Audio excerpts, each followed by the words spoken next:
Hello and welcome everyone to Mediocre Gamers Anonymous. My name is Gorlock and I am a mediocre gamer. The first step is admitting it, and now we are on our way to recovery. This week we're going to take a look at Counter-Strike, and I'm going to give you some tips and tricks to improve your overall gameplay. First step with any first-person shooter is your crosshair. My preference for Counter-Strike is to use Crash's Crosshair Generator. It can be found in the workshop. There are several other ones out there, but this just happens to be the one that I feel gives the broadest range of choices. You'll notice that you are able to create your own crosshair in any vanilla Counter-Strike situation. However, what I like about this one is that you can change size, shape, color, all by just shooting little buttons on the wall. And you'll also notice that they highlight some of the professional gamers' crosshairs of choice in this wall here. Now, just because a professional gamer uses a crosshair doesn't mean it will necessarily work for you. There are some odd ones, as you can see here. They could work for you, or they could be total failures. That is entirely up to your style of gameplay and what you are comfortable with. For myself, and what I would recommend is that you use a more static and basic crosshair. They tend to get in the way less, and the static ability of the crosshair makes it so that it's not so distracting.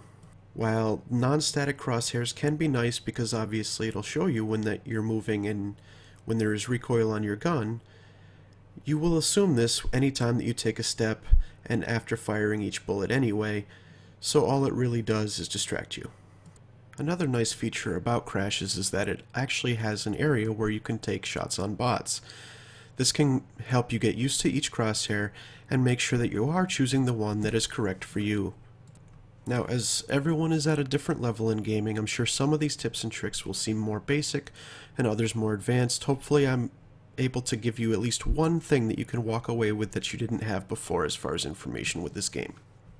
That being said, I will also highlight some of the more seemingly obvious situations. As an example, you should always make sure that your crosshair is held high. You want to be at head level for most of the time, and then follow your spray pattern down as necessary. As you advance further and further into the game and rank up, you'll notice that people become more and more adept at headshots, whether it's with the AK-47 or the Desert Eagle. Headshots are very important. It's easy to develop a habit of letting your crosshair dip when you're running from one half of the map to the other, but it is very important that you don't do so, because as soon as you come across an enemy, they will have an advantage upon you if your crosshair is not placed properly. In addition to the crosshair generator, there are other useful things in the workshop. Some of these will be aim maps, which basically offer situations for 1v1 headshot training. There are also aim training maps where it's an obstacle course that you're able to go through and shoot at cardboard targets, and smoke training maps. Not only will they allow you to learn the smoking positions for each individual map, but you will also learn other grenade spots as well, such as incendiaries. When you look in the maps, you can see that there are some maps that are slated for the competition playlist. These tend to be the most played maps, as a lot of players want to advance towards Csgo and Face It, and other such third-party competition tournaments. These are the maps that will most likely also be in the workshop for smokes and their grenade spots, and these are very good to learn if you have the time to do so. Before even hopping into your first game of the day, I would recommend warming up in deathmatch. As you can see here, that's not what I've done. I've gone right in for a competitive game. However, for the purposes of this video, that is fine. But I would recommend jumping into a quick deathmatch just to get your aim where you want it to be. Another thing that greatly helps with aim is to make sure that your mouse's DPI and your sensitivity are where you need them to be. Some people prefer a faster mouse while others prefer slower. It all depends on personal taste. However, if you can get used to a higher DPI, that tends to be more advantageous for higher end players. Quality operas tend to be on the higher end of DPI as well, if they do a lot of slide scoping and what is referred to as flick. This is where the beginning of their scope isn't necessarily on the other player, but by the time they finish their swing through, they line up perfectly and are able to op the person that they are aiming at. This is more of an acquired skill and requires a lot of practice and training.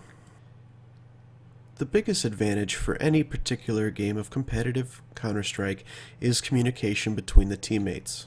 While there is a nonverbal communication system where you can acknowledge and give commands, it is best if you have a microphone so that you can talk to your teammates as you go. The map that I happen to queue for is Mirage. This is a very common map, and if you were to queue for every map in the game, this would come up probably about 30% of the time. As I've started on the terrorist side, the AK-47 will be the gun of choice for this particular side of the field for the majority of the rounds. Not only is the AK a powerful weapon, but it is incredibly accurate when you use single round bursts. The longer you hold down your AK spray, the more inaccurate it becomes. However, if you must spray in a close situation, if you pull down on your trigger as you continue to spray, you should have more luck with accuracy. Again, be sure to be standing in one place when you shoot. If you take even one single step, your accuracy will become significantly lower. Aiming for the head is best with this particular weapon, mostly because it is a single shot headshot. Not all guns in the game are a single shot headshot with a helmet on, but the AK-47 will kill any player with one shot to the head. In addition to knowing the spray patterns for each gun, and the advantages and disadvantages for said guns, it is important to also know the callouts for the map. This will greatly help with your communication. As the game will progress, you will notice that as enemies fire, they will show up on your minimap. This is a very valuable tool, however, do not let it distract you, as you should be relying on your personal game sense more than the radar. Unlike Halo, in Counter-Strike, it is very, very easy to die. Taking damage from even one player can be enough to tilt the balance. You want to make sure that you're focused on the area around you before even taking a peek at your radar.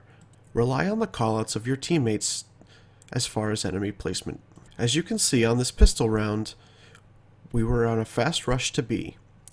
This left me susceptible to a grenade at my feet where I took quite a bit of damage. Even though it did not work out, this is still the correct play. As on a pistol round, when you rush, you do not want any stop-start. The whole team must move as one, and you will use your numbers advantage once you are on the site. Keep in mind that there will be frustrating times. Strategies that seem correct will not always work. However, as long as you continue to do the right things more often than not, they will pay off in the end. As you can see, this player here is keeping his crosshair where it needs to be at head level, and is able to clean up the rest of the kills to finish the round strong. They complete a 2-on-4 and win the round. Other very important things to keep in mind are where you are placing the bomb in relation to where your teammates are. If you plan to hold the bomb from catwalk, for example, on the B site, you would want to place the bomb in an area that is visible from catwalk. It is also very important that you check all your corners. Some of the sites in this game have areas where the enemy can hide and do what is called a ninja defuse. This is where your enemy will throw smoke upon where the bomb is placed and then begin to defuse it while standing in the smoke. This makes them very difficult to see and difficult to shoot. However, if you are placed properly, then you will still be able to shoot them regardless, because you will know exactly where the bomb is placed and will be able to shoot at that particular area. This particular strategy from both sides can be the tipping point for multiple rounds in each given play. As you can see here, the bomb is planted for CT, under Palace, and for Firebox. The bomb is not visible from where our enemies could be at Connector or Jungle. Another thing to keep in mind is something that is highlighted here. Instead of trying to drop my gun and pick up a new one, I look down at the floor to trade. The best thing you can do is use G to throw your weapon and then walk over the weapon that you're trying to pick up. This allows you to keep your reticle aimed where it needs to be in order to combat enemies. By looking down, I actually cost myself time as my enemy came around the corner and was able to kill me before I could look up again. In the early rounds, you won't have money to do so, but as you can afford them, it is important to get nades. In this game, there are 4 different kinds of grenades: smokes, frags, flashes, and Molotovs, or incendiary grenades, depending on whether you're counter-terrorist or terrorist. Each one of these four can offer very unique situational abilities for you. Molotovs, for example, can stop a rushing team from coming at you and slow them down considerably. It can also be used to quote-unquote smoke out an enemy who has hidden themselves in an area. For example, on this particular map, there's what is referred to as chair. It's a little nook in the middle of the map that allows them to shoot at anyone coming at catwalk but be invisible to anyone in the sniper room or the connector. If you know they are there, one thing you can do is to throw a Molotov at their feet. This will force them to move or they will die in the fire. Flashbangs are also important for any time that you want to breach an area that you're unsure whether or not it has enemies. And smokes are very, very important for taking sites. They allow you to smoke off certain areas so that your enemy will have reduced visibility based on where you plan on moving. Least useful is the Frag Grenade. While it can still have its benefits, it does the least damage between it and the Molotov depending on how you plan to use it, as the Molotov can do more damage over time. Frags are good for a quick burst, but generally you will want to run with a Molotov, smoke, and 2 flash grenades, as this offers the most utility.